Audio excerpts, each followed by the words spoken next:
मुख्यमंत्री एकनाथ शिंदेंचा लाडक्या बहिणींकडून सत्कार करण्यात आलाय। विधानसभेतील मोठ्या विजयानंतर लाडक्या बहिणींकडून अभिनंदन सुद्धा करण्यात आलंय। वर्षा निवासस्थानी महिलांकडून सत्कार आणि औक्षण करण्यात आलेलं आहे।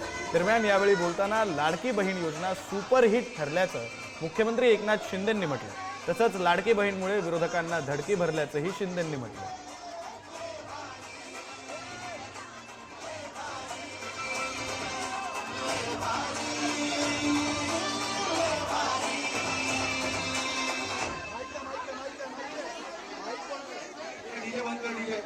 सर्व बहिणीला विनंती आहे, साहेब पुढे येत आहेत, कोणी थांबू नका आता प्लीज, सगळ्यांनी बाजूला व्हा, विनंती आहे।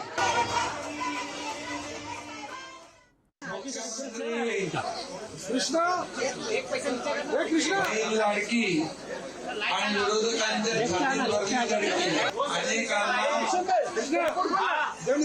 काही लोक पिढीवर पडले, चक्कर पडले, काही लोक आता काय झालं मला माहिती नाही, पण या ठिकाणी एवढंच सांगतो की माझ्या लाडक्या बहिणींच्यामुळे एक अद्भुत आणि दैदिप्यमान असा विजय आपल्याला मिळाला।